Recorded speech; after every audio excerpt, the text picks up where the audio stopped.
Let's quickly talk about some perfumes that I've just been really loving lately. The first one is Amber Royale or Ombre Royale by Ormond Jane. I've actually talked about this quite a bit lately. It reminds me a little bit of Rahel by Nila Vermeer, but this one is more spicy and bright, whereas Rahel is more floral and buttery and leathery. But this has a leathery facet to it, which I think might actually be coming from Osmanthus as well. I can't really remember what the notes are in here, but it's a really lovely, spicy, translucent, floral, leathery fragrance. And I absolutely love it. It's so, so good. I'm really enjoying that one. The next one is quite new to my wardrobe. I only actually purchased it, a couple of weeks ago, but it has been on my radar for several years. I think I first sampled it in 2019 and I really loved it back then, but back then I wondered if it was a little bit too, I don't know, maybe too old school rose for me, but I've really come around to it. And I think that's partly also because I've learned to appreciate the other facets of this perfume. Anyway, this is Black Jade by Luban. It's quite a green perfume. It's a little bit spicy as well, but soft spicy, not super peppery or anything like that. It's more cardamom and green spices. There's some rose and jasmine in there as well. I do get quite a bit of the jasmine actually. And there's also galbanum in here as well, which also helps to boost that green aspect to it. And in the base, there's some sandalwood, which gives it a really lovely creamy aspect, a little bit of vanilla and some tonka as well, which I think also might help to lend a little bit of powderiness to this perfume along with the florals. So that is a really, really great one. Loving that one at the moment.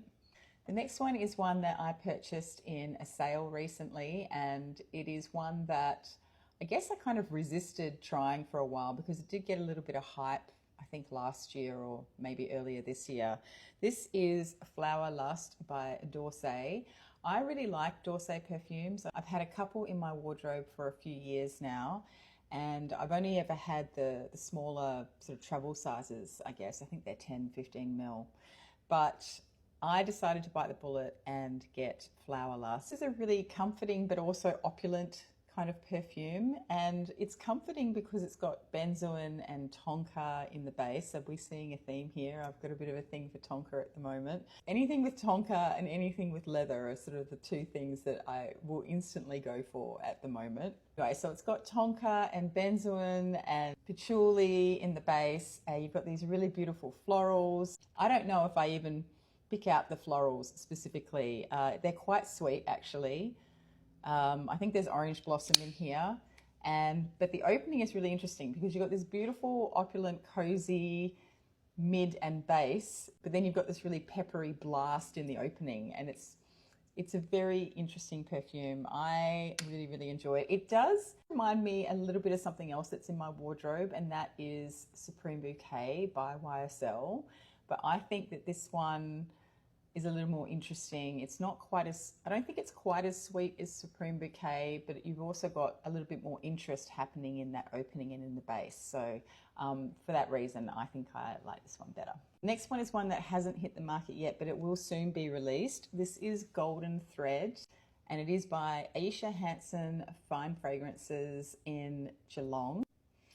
I don't know if I can even really say much about this at this point in time because I am still getting to know it. It is such a brilliant perfume. It is very, very unique, and I don't know if I'm allowed to talk about it yet. She has released some stuff on social media about it, but I think I'll just wait until she releases it because it's going to launch very, very soon. But suffice to say, this was an absolute standout for me this year in terms of perfumes that really grabbed my attention, and it's amazing. It's very, very good. All right, so the next one that I have been wearing a lot lately is this one. And actually, this is my perfume that I made with Aisha Hanson at one of her workshops. I haven't named it. I'm not that creative, but I'm really, really liking this perfume, even if I say so myself. It has a lot of Opopanax in it, in the base, along with some sandalwood and a little bit of vanilla and a leather accord as well. I think I put jasmine in there. I can't even remember what I put in there now. But there's sort of some green white florals in here. There might have been a little bit of lily of the valley as well, if I remember correctly. And in the top, there's a little bit of aldehyde and a little bit of bergamot, because I love aldehydes. We all know that I love aldehydes. So I'm really loving it. It was just so fun to do the workshop. If you ever get a chance to do a perfume making workshop, not all of them are as good as the one that I just did with Aisha, but I think it's a very rewarding experience to go through the process of creating something. So that is mine that I've been wearing. And then, last but not least, is Fleur de Peau, which I have dug out of my wardrobe, and I'm absolutely loving wearing this at the moment. Even though we're still in winter here, it's still a bit cold. And this is by nature sort of a cold leaning perfume. So it's more something I think most people would gravitate to in the summer months and the heat. But to me, there's an aspect of this that makes it reminiscent of freshly ironed clothes or freshly ironed linen. Not washing powder, but clothes or linen that has just been ironed and is still a little bit warm from the iron, but it's cooling down.